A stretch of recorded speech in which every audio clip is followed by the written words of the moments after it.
Back to Ideal Classes दसरार।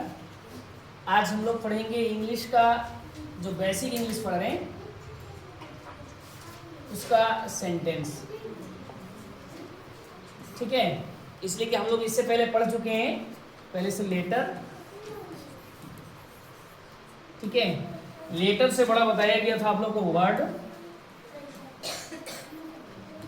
Word से बड़ा बताया गया था आप लोग को क्लाउड, और क्लाउड के बाद जो है वो होता है सेंटेंस। ठीक है, तो अब हम लोग को बारी है वो सेंटेंस पढ़ने के लिए। ठीक है, इसको हम लोग पढ़ेंगे। तो सबसे पहले हम लोग सेंटेंस का डिफिनेशन जान लेते हैं। सेंटेंस का डिफिनेशन क्या है? ठीक है, तो जिस प्रकार से वर्ड का हम लोग याद किए थे डिफिनेशन, एकदम इजी वे में है कि a well arranged group of words. उसमें लेटर था, ग्रुप ऑफ लेटर। ठीक है, ग्रुप ऑफ लेटर जब बनेगा तो उसको हम लोग वर्ड बोलते हैं। लेकिन जब ग्रुप ऑफ वर्ड रहेगा, ठीक है, यानी कि शब्दों का ग्रुप रहेगा, वर्ड्स का ग्रुप रहेगा, शब्दों का समूह जब रहेगा उसको हम लोग बोलेंगे सेंटेंस। ठीक है, इस चीज को याद रखना है। जैसे ए वेल अरेंज बताया था, ए का मतलब, वेल का मतलब बताया था बहुत अच्छा, अरेंज का मतलब सजाया हुआ। ठीक है, क्योंकि ईडी लगा है।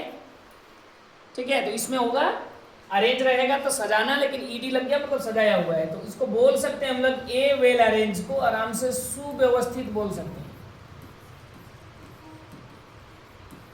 ठीक है, सुव्यवस्थित यानी कि बहुत अच्छा सजाया हुआ है। तो एक सुव्यवस्थित शब्दों का समूह।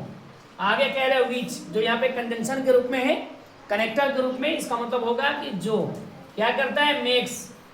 ठीक है, मेक का V5 है यहाँ पे। ठीक है, जिसको मैं बताया था कि जिसके एस या ईएस लग जाएगा उसको हिंदी का सेंस क्या निकलेगा लास्ट में, कि बना, मतलब ता, यानी कि बनाता है। क्या बनाते हैं? ए कंप्लीट सेंस। कंप्लीट का मतलब भी मैं बताया हूँ वर्ड पढ़ाते समय। कंप्लीट का मतलब पूर्ण हो जाएगा, सेंस का मतलब हो जाएगा अर्थ, भाव, ये कर सकते हैं। ठीक है, इससे अब ये हम लोग को पता चल रहा है कि एक सुव्यवस्थित शब्दों का समूह जो एक कंप्लीट अर्थ बनाता है उसको हम लोग क्या बोलते हैं? इज कॉल्ड सेंटेंस, यानी कि सेंटेंस बोलते हैं। ठीक है, बहुत इजी वे में इसको याद कर सकते हैं हम लोग कि a well arrange group of words. सब लोग बोलना है जल्दी से, जैसे याद हो जाएगा। A well arranged group of words. ठीक है, a well arrange group of words complete हो गया यहाँ तक। क्योंकि ये है क्या, पहले से हम लोग को ध्यान है वर्ड को याद कर समय कि a well arrange group of words. उसके बाद कंजंक्शन का यूज करेंगे हम लोग, कल परसों कंजंक्शन भी पढ़े हुए। कंजंक्शन का यूज करेंगे कौन है? विच। ठीक है, तो अब यहाँ पे विच लगा करके, विच का मतलब जो। ठीक है, नेक्स्ट क्या है फिर? मेक्स ए कंप्लीट सेंस, यानी कि एक पूर्ण अर्थ बनाते हैं, पूरा अर्थ बनाता है, पूरा भाव निकलता है जिससे। ठीक है, तो which makes a complete sense, याद हो गया आप लोग को, इज कॉल्ड सेंटेंस। ठीक है, अब आगे हम लोग देखेंगे, इसमें यहां तक कंप्लीट हो गया। अब आगे हम लोग देखेंगे इसका एग्जांपल, जैसे कि लता इज ए ब्यूटीफुल गर्ल। अब इसको पहले देखेंगे कि ये ग्रुप ऑफ वर्ड्स है कि नहीं है। तो ग्रुप ऑफ वर्ड्स का मतलब ये होता है कि मोर देन वन वर्ड, यानी एक वर्ड से ज्यादा होना चाहिए। तो देखेंगे हम लोग, लता एक वर्ड हो गया, इज एक अलग वर्ड हो गया। ए के बारे में बताया था कि इसको लेटर भी है ये, और एज वेल एज वर्ड भी है, यानी कि लेटर भी है और वर्ड भी है। ठीक है, यहाँ पे एक आर्टिकल के रूप में लगा हुआ है। इसके बाद क्या है? ब्यूटीफुल। ठीक है, यह भी एक वर्ड है, और गर्ल है, यानी कितना हो गया? 1 2 3 4 5, 5 वर्ड है यहाँ, यानी कि एक से ज्यादा वर्ड है। मतलब ये कह सकते हैं हम लोग कि ये ग्रुप ऑफ वर्ड्स है। इसके साथ एक कह रहे थे कि ए वेल अरेंज होना चाहिए, यानी व्यवस्थित होना चाहिए। तो सेंटेंस का रूल्स हम लोग आगे पढ़ेंगे। इसमें देखिए, सबसे पहले सब्जेक्ट है, उसके बाद हेल्पिंग वर्ब है, फिर आर्टिकल लगाए, फिर उसके बाद एडजेक्टिव है, उसके बाद नाउन है। मतलब ये सजाया हुआ भी है ठीक से, जिस प्रकार से जिस सीक्वेंस में हमारा सेंटेंस का जो शर्त है उसके अकॉर्डिंग ही सजाया हुआ भी है। तो यह भी इस शर्त को मान रहे हैं। इसके साथ कह रहे हैं कि कंप्लीट सेंस जो देता है बनाते हैं। तो कंप्लीट सेंस अगर देखें, इसका मतलब हो रहा है कि लता एक सुंदर लड़की है, तो ये पूरा अर्थ भी निकल रहा है। इसका मतलब टोटल के टोटल ये क्या है? एक सेंटेंस है। बात समझ गए? ये ध्यान रखना है। अब आगे हम लोग को ये अभी तक हम लोग सेंटेंस का डिफिनेशन जाने, उसके बाद सेंटेंस का हम लोग काइंड्स जानेंगे, उसके बाद सेंटेंस का हम लोग पार्ट्स जानेंगे। यहाँ तक कंप्लीट हो गया सभी लोग को। अब याद करना है हम लोग को सेंटेंस का काइंड्स। तो सेंटेंस का काइंड्स ये ध्यान रखना है, आप लोग देख भी रहे होंगे, इसमें मैं लिखा हूं ओल्ड और यहाँ पे लिखा गया है न्यू। ये ओल्ड और न्यू क्या है इसको देखेंगे। तो सेंटेंस को न्यू ग्रामर के अकॉर्डिंग अलग पार्ट्स में बांटा गया है, डिवाइड किया गया है, और ओल्ड ग्रामर के अकॉर्डिंग अलग पार्ट्स में डिवाइड किया गया है। मतलब ये कह सकते हैं कि there are 5 kinds of sentence according to old grammar, यानी पुराने ग्रामर के अनुसार कितना काइंड्स है इसका, 5 है, और न्यू ग्रामर के अनुसार कितना काइंड्स है इसका, 4 है। बात समझ गए। पहले जो एग्जाम में पूछता था, एक सेंटेंस देता था और उसमें एग्जाम्पल में ये वाला नाम पूछता था, और उसका ऑप्शन में जैसे ऑब्जेक्टिव क्वेश्चन जो भी रहता है उसमें पूछता था कौन सा ऑप्शन देता है, ये वाला। अब जिस भी एग्जाम में पूछ रहा है उसमें कौन सा ऑप्शन दे रहे हैं, ये वाला। ठीक है, तो इसका नाम को अभी हम लोग मॉडिफाई की बात भी कर रहे थे, नाम को क्या किया है, केवल मॉडिफाई करके नाम चेंज कर दिया है, और कुछ कुछ थोड़ा सा डिफरेंट है, उसको हम लोग आगे जब पढ़ेंगे तब जानेंगे। ठीक है, तो क्या याद रखेंगे हम लोग कि there are 5 kinds of sentence. ठीक है, कितना है आप लोग को बताया गया था इसमें आंसर बनाने के लिए, there are 5 kinds of sentence. There are 5 kinds of sentence, यहां लिखा, अच्छा यहीं पे लिख दे रहा हूं, there are 5 kinds of sentence. किसके अकॉर्डिंग, हाँ, अकॉर्डिंग टू ओल्ड ग्रामर। ठीक है, और इसी को बोल सकते हैं there are 4 kinds of sentence according to new grammar. याद रहेगा हम लोग को पुराने ग्रामर के अनुसार सेंटेंस कितना प्रकार के, 5 प्रकार के, और नए ग्रामर के अनुसार सेंटेंस कितना प्रकार के, 4 प्रकार के, ये याद रखेंगे। ठीक है, इसके साथ हम लोग नाम भी इसका याद कर लेते हैं। अब पुराना ग्रामर में सेंटेंस का पहला काइंड्स असर्टिव सेंटेंस, क्या नाम है इसका, असर्टिव सेंटेंस। दूसरा इंट्रोगेटिव सेंटेंस, तीसरा हाँ इंपरेटिव सेंटेंस, चौथा ऑब्जेक्टिव सेंटेंस, पांचवा एक्सक्लेमेटरी सेंटेंस। नाम याद हो रहा है, चलिए फिर से एक बार और पढ़ लीजिए इसको। कौन सा है पहला में, असर्टिव सेंटेंस, सब लोग को बोलना है, टोटल लोग को क्या है, पहला में कौन है, असर्टिव सेंटेंस बोलना है।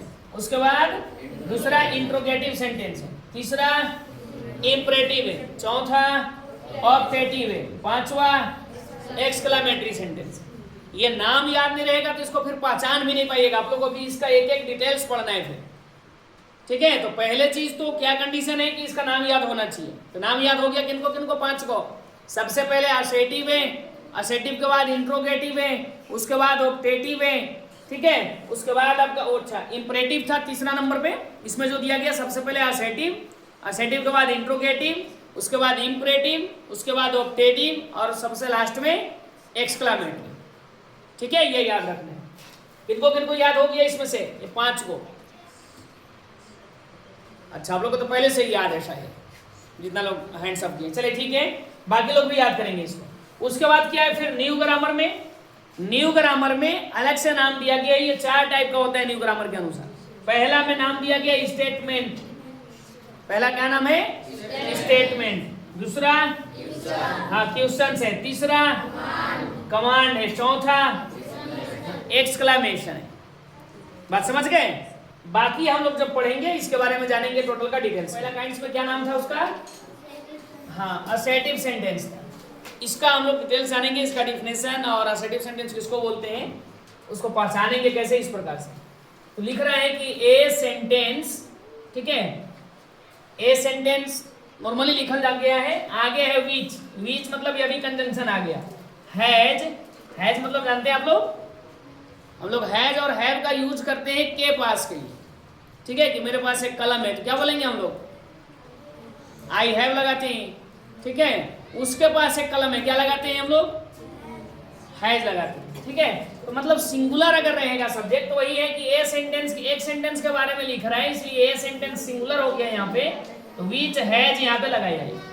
तो ए सेंटेंस विच हैज यानी वह सेंटेंस जिसके पास, यहाँ तक का मतलब यही हो गया, यहाँ से यहाँ तक का मतलब क्या हो गया, वह सेंटेंस जिसके पास। अब जिसके पास क्या है, पॉजिटिव और नेगेटिव सेंस दो को चीज रहते हैं। ठीक है, वह सेंटेंस जिसके पास पॉजिटिव और नेगेटिव सेंस होता है, ठीक है, इज कॉल्ड असर्टिव सेंटेंस। क्या क्या होना चाहिए, इसको बोलते हैं हम लोग असर्टिव सेंटेंस। जिस सेंटेंस के पास पॉजिटिव और नेगेटिव सेंस दोनों के दोनों सेंस है, उस सेंटेंस को हम लोग क्या बोलते हैं, असर्टिव सेंटेंस बोलते हैं। समझ में आ गया हिंदी? ठीक है, वह सेंटेंस जिसके पास पॉजिटिव और नेगेटिव सेंस है। अब आगे हम लोग पढ़ेंगे पॉजिटिव सेंस किसको बोलते हैं, नेगेटिव सेंस किसको बोलते हैं। ठीक है, लेकिन यहां तक अभी क्या हम लोग ध्यान रखेंगे, पॉजिटिव सेंस और नेगेटिव सेंस है। पॉजिटिव सेंस जैसे है कि ही गोज टू रांची, जिसमें हम लोग नॉर्मल बात बोलते हैं, जिसमें नो, नहीं, नोट, इस सब चीज का यूज नहीं रहेगा, नेवर का यूज नहीं रहेगा, उसको हम लोग पॉजिटिव बोलते हैं। तो ही गोज टू रांची, इसको क्या बोलेंगे, पॉजिटिव सेंस। नेक्स्ट लिख दिया कि he doesn't go to Ranchi, वो रांची नहीं जाते। एक में था रांची जाते हैं, ठीक है, उसको बोलेंगे हम लोग पॉजिटिव सेंस है। दूसरा में रांची नहीं जाते हैं, नेगेटिव सेंस है। मतलब कोई लड़का पढ़ता है उसको हम लोग बोलेंगे पॉजिटिव सेंस, और लड़का नहीं पढ़ता है उसको क्या बोलेंगे, नेगेटिव सेंस। ठीक है, ये चीज है नेगेटिव और पॉजिटिव सेंस।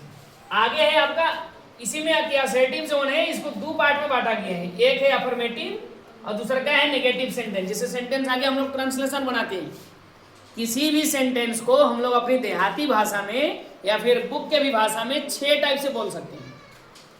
किसी भी सेंटेंस को, जैसे कि मैं पढ़ता हूँ ये बोल सकते हैं एक बार, फिर है कि मैं नहीं पढ़ता हूँ ये बोल सकते हैं, 2 हो गया। फिर क्या मैं पढ़ता हूँ ये बोल सकते हैं, क्या मैं नहीं पढ़ता हूँ ये बोल सकते हैं, फिर मैं क्यों पढ़ता हूँ ये बोल सकते हैं, मैं क्यों नहीं पढ़ता हूँ ये बोल सकते हैं। कितना हो गया एक सेंटेंस को बोलने के लिए, 6। इसको हम लोग घरेलू भाषा में भी बोलते हैं कि नहीं, अरे हम पढ़ लिया, हम नहीं पढ़ ली, ठीक है, क्या हम पढ़ ली, क्या हम नहीं पढ़ ली, दोनों बात हो गया। हम काहे पढ़ ली, हम काहे नहीं पढ़ ली। इस प्रकार से जितना भी सेंटेंस हम लोग बोलते हैं, किसी भी एक सेंटेंस को कितना टाइप से बोल सकते हैं, 6 टाइप से बोल सकते हैं। तो उसी 6 टाइप में जब इंग्लिश में हम लोग या फिर हिंदी के बुक में आएंगे, ठीक है, इंग्लिश का सेंटेंस में, तो पहला में जो रहता है कि मैं जैसे पढ़ता हूं, उसको हम लोग अफर्मेटिव सेंटेंस बोलते हैं, जो पॉजिटिव सेंस को शो करता है। ठीक है, दूसरा है कि मैं नहीं पढ़ता हूं, ये भी मैं बता रहा था कि हम नहीं पढ़ा ली, ठीक है, तो उसको हम लोग नेगेटिव सेंस बोलेंगे, नेगेटिव सेंटेंस बोल सकते हैं उसको, ये नेगेटिव सेंस को शो करता है। तो असर्टिव सेंटेंस को कितने भाग में बांटा गया है, 2 भाग में। कौन कौन, अफर्मेटिव और नेगेटिव। अगर सवाल दे दे कि ही गोज टू रांची, कौन सा सेंटेंस है, पक्का, और खाली ये दे दे, ये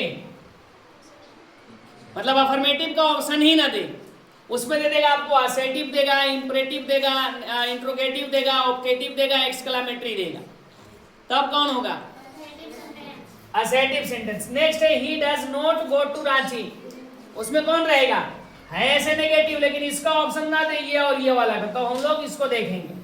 तो सेंटेंस का कौन सा काइंड से, ये दोनों, पहला, उसका क्या नाम है, असर्टिव सेंटेंस। समझ गए? इसी असर्टिव सेंटेंस को जो नया ग्रामर है, न्यू ग्रामर है, उसके अकॉर्डिंग इसको हम लोग स्टेटमेंट बोलते हैं। क्या बोलेंगे इसको हम लोग, स्टेटमेंट। स्टेटमेंट का मतलब भी होता है ऐसे बयान देना, और बयान 2 टाइप के होते हैं, एक होगा पॉजिटिव और दूसरा का होता है नेगेटिव। जानते हैं हम लोग स्टेटमेंट, मूवी वगैरह में कई बार देखे होंगे कि किसी को जब कोई दुर्घटना होता है या गोली लगता है, और जब हॉस्पिटल में रहता है, पुलिस प्रशासन लोग उसका स्टेटमेंट लेने जाते हैं। ठीक है, वो स्टेटमेंट इनका मतलब जो पुलिस चाहती है या बाकी लोग जो चाहते हैं, उसका पक्ष में भी आ सकता है, उसका विपक्ष में भी आएगा। तो उसके पक्ष में अगर आ गया उसको हम लोग पॉजिटिव स्टेटमेंट बोलेंगे, और उसका पक्ष में नहीं आएगा तो उसको हम लोग नेगेटिव स्टेटमेंट बोलेंगे। बात समझ गए? तो असर्टिव सेंटेंस और स्टेटमेंट दोनों में कोई अंतर नहीं है, केवल नाम चेंज कर दिया गया है। तो फिर स्टेटमेंट भी कई टाइप के, 2, कौन कौन, एक अफर्मेटिव और दूसरा का नेगेटिव। पहचान लेंगे इसको। चलिए, तो अब हम लोग जो है सेंटेंस का जो दूसरा टाइप से, ठीक है, नेक्स्ट काइंड से जो है उसको हम लोग पढ़ेंगे।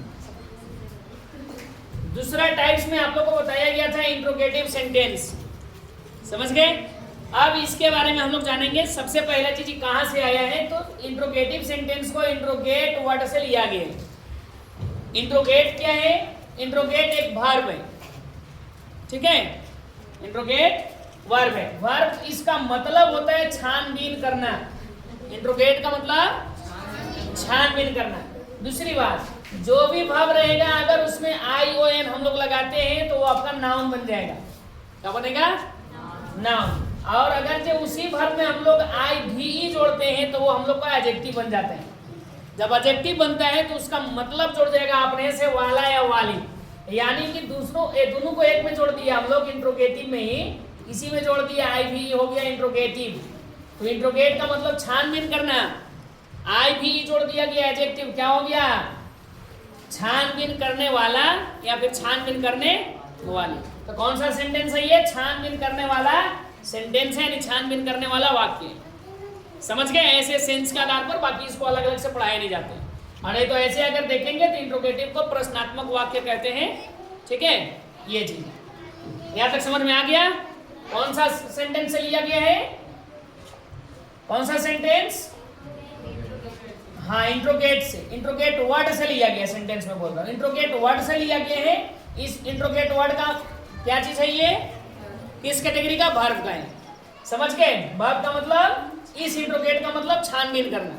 अगर किसी भी वर्ब में हम लोग आई ओ एन जोड़ते हैं तो वो वर्ब जो है नाउन बन जाते हैं, और किसी भी वर्ब में हम लोग आई भी ई जोड़ते हैं तो वो चीज हमारा एडजेक्टिव बन जाएगा।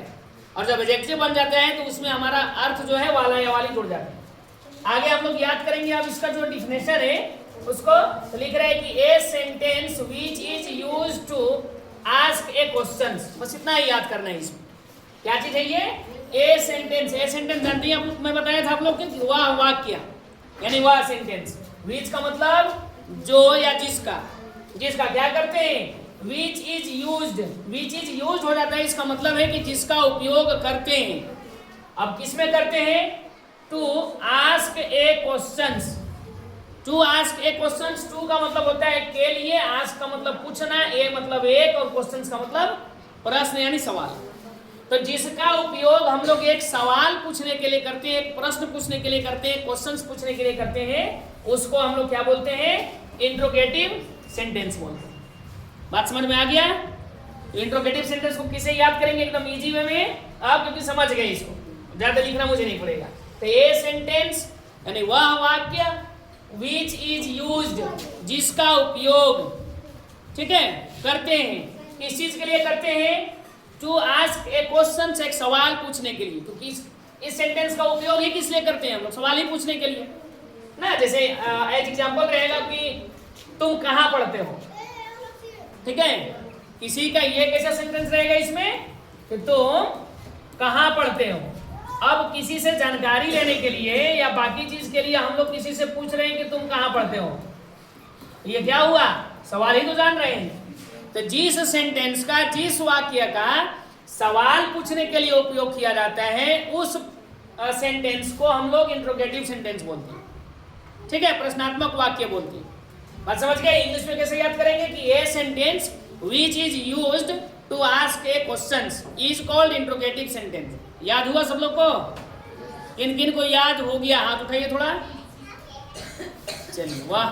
चलिए हैंड डाउन कर लीजिए, फिर से एक बार बोल लीजिए आप लोग, सभी लोग। ए सेंटेंस, हाँ, विच इज यूज्ड, ठीक है, to ask a questions, to ask a questions is called interrogative sentence, ठीक है, ये ध्यान रखना है। अब आगे चले हम लोग। चलिए, तो जिस सेंटेंस का उपयोग हम लोग सवाल पूछने के लिए, प्रश्न पूछने के लिए करते हैं, उस सेंटेंस को हम लोग क्या बोलते हैं? इंट्रोगेटिव सेंटेंस बोलते हैं, प्रश्नात्मक वाक्य बोलते हैं। अब आगे इंट्रोगेटिव सेंटेंस भी दो टाइप का होते हैं। इंट्रोगेटिव सेंटेंस कितने टाइप का? दो टाइप। कौन कौन सा टाइप है ध्यान रखिएगा। एक टाइप तो ये वाला है, जिसमें कैसे दिखेगा इंग्लिश में? तो सबसे पहले हेल्पिंग वर्ब दिखेगा। इंग्लिश में पहले देखते हैं कैसा दिखता है। सबसे पहले क्या दिखेगा? हेल्पिंग वर्ब, ठीक है। हेल्पिंग वर्ब का मतलब जैसे डू है, आर है, विल है, सबसे पहले वाज रहेगा, वेयर रहेगा, ये सब चीज रहते हैं, ठीक है। इसको बोलते हैं हम लोग हेल्पिंग वर्ब, ठीक है। तो इंग्लिश में हम लोग कैसे पहचानेंगे इसको? हेल्पिंग वर्ब पहले रहेगा, उसके बाद सब्जेक्ट रहेगा, फिर वर्ब रहेगा, फिर अदर वर्ड रहेगा, लास्ट में क्वेश्चन मार्क रहेगा। हम लोग देख के ही पहचान लेंगे कि ये इंट्रोगेटिव सेंटेंस है, ठीक है। ये एक सेंटेंस, वो भी इंट्रोगेटिव में एक पहला टाइप ये वाला है, जिसको हम लोग यस नो क्वेश्चंस भी बोलते हैं। इसको क्या बोलते हैं हम लोग? यस नो क्वेश्चंस, जिसका आंसर यस नो इसलिए बोला जाता है ताकि इसका आंसर जो है यस या नो में दिया जाता है। जैसे एज एग्जांपल, इसको हिंदी कैसे पहचानेंगे? इसमें हिंदी में सबसे पहले क्या लिखा हुआ रहेगा, जैसे कि क्या तुम खाते हो, क्या तुम रोटी खाते हो, क्या तुम अंग्रेजी पढ़ते हो, क्या तुम डेली स्नान करते हो।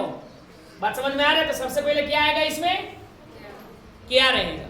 बात समझ गए? इंग्लिश में इसी है कि डू यू रीड इंग्लिश, क्या तुम इंग्लिश पढ़ते हो। नेक्स्ट है आर यू रीडिंग इंग्लिश, क्या तुम अंग्रेजी पढ़ रहे हो। ठीक है, विल यू रीडिंग इंग्लिश, क्या तुम अंग्रेजी पढ़ोगे। बात समझ में आ रहा है? तो सबसे पहले इसमें क्या रहेगा हमारा?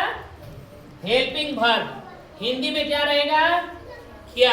इस सेंटेंस को किस नाम से जान सकते हैं इंट्रोगेटिव में? Yes no interrogative. क्या जानते हैं इसको? क्यों इस यस नो बोलते हैं? ताकि क्योंकि इसका आंसर जो है या तो यस में या तो नो में देते हैं हम लोग। जैसे क्या तुम स्नान करते हो, ठीक है, जो स्नान करता है वो बोलेगा यस, जो नहीं करता है वो बोलेगा नो। क्या तुम रोटी खाते हो, जो रोटी खाता होगा बोलेगा यस, जो नहीं खाता होगा बोलेगा नो। बात समझ गए? इसीलिए इस सेंटेंस का क्या नाम दिया गया है? Yes no interrogative sentence. याद हो गया? चलिए अब दूसरे पार्ट की तरफ आते हैं हम लोग। उसमें है इंट्रोगेटिव में, देखिए सबसे पहले रहेगा what, when, why, where, how, और भी ढेर सारा आएगा। WH वर्ड आता है, ठीक है। WH फैमिली का जितना भी वर्ड आएगा, ठीक है, जो W से स्टार्ट हो या फिर H से स्टार्ट हो, इस फैमिली से जितना भी वर्ड आएगा सबके सब पहले रहेगा, ठीक है। उसके बाद हेल्पिंग वर्ब रहेगा, उसके बाद सब्जेक्ट, उसके बाद वर्ब, उसके बाद अदर वर्ड रहेगा। इसका आंसर हम लोग यस और नो में नहीं दे सकते, ठीक है। ये इंग्लिश पहचानने के लिए। इंग्लिश में कैसे पहचानेंगे समझ में आ गया? कहीं पे भी लिखा रहेगा अगर ये चीज, जैसे हम लोग सवाल पूछते हैं व्हाट इज योर नेम, कि आपका नाम क्या है, इसका आंसर हम लोग हाँ या नहीं में दे सकते हैं क्या? तो व्हाट इज योर नेम तो yes, what is your name तो नो। इसे दिया जा सकता है क्या? नहीं दिया जा सकता है, ठीक है। तो इसमें लॉन्ग क्या बोलते हैं, लॉन्ग क्वेश्चन बनेगा व्हाट इज योर नेम का। नेक्स्ट है कि what do you read English, ठीक है, व्हाट डू यू रीड। अच्छा ये थोड़ा सा गलती से, चलिए आगे। तो इसका पहचान हम लोग कैसे करेंगे? इंग्लिश में कैसे करेंगे? सबसे पहले क्या लिखा हुआ रहेगा? WH फैमिली का कोई ना कोई वर्ड रहेगा। हिंदी का कैसे पहचान करेंगे? हिंदी में बीच सेंटेंस के बीच में रहेगा कब, ठीक है, कहां, क्यों, ठीक है, कैसे, कौन, ये सभी वर्ड हिंदी का जो है वो रहेगा कहां पे? सेंटेंस के बीच में, कि तुम कहां पढ़ते हो, ठीक है, वह कौन है। बात समझ में आ रहे हैं? इस प्रकार से। और तुम स्नान कब करते हो, तुम क्रिकेट कब खेलते हो, तुम अंग्रेजी कब पढ़ते हो। बात समझ गए? तुम कैसे हो, वह क्रिकेट क्यों खेलता है। बात समझ में आ रहा है? तो हिंदी का कैसे रहेगा सेंटेंस, पहचान में आ रहा है आप लोग को? हिंदी में कहीं लिखा हुआ रहेगा तो पहचान लेंगे ना कि इंट्रोगेटिव है, वो भी इंट्रोगेटिव में यस नो वाला है कि WH वाला है। तो WH का क्या पहचान? हिंदी से देखेंगे तो ये सब के सब रहेगा बीच में, और इंग्लिश से देखेंगे तो सबसे पहले शुरुआत में रहेगा WH फैमिली वाला कोई ना कोई वर्ड। जैसे व्हाट इज योर नेम है, in which class do you read है, वेयर डू यू लिव है, ठीक है, ये सब चीजें। बात समझ में आ गया? तो इंट्रोगेटिव सेंटेंस कितना टाइप के? दो टाइप के। कौन कौन? एक यस नो वाला यस नो इंट्रोगेटिव, और दूसरा कौन है? WH interrogative. याद रहेगा? चलिए यस नो के लिए क्या पहचान है?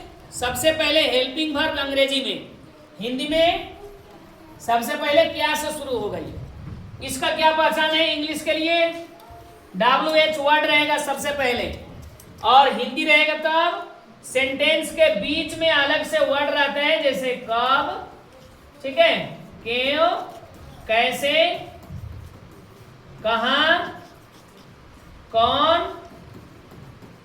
कौन सा या कौन सी, जो भी है। ये ढेर सारा वर्ड रहता है इसमें। बात समझ गए? तो ये पहचान है किसका? इंट्रोगेटिव सेंटेंस का दो पार्ट्स में जो बढ़ता है, एक यस नो वाला और एक WH वाला, इस दोनों का। समझ में आ रहा है बात?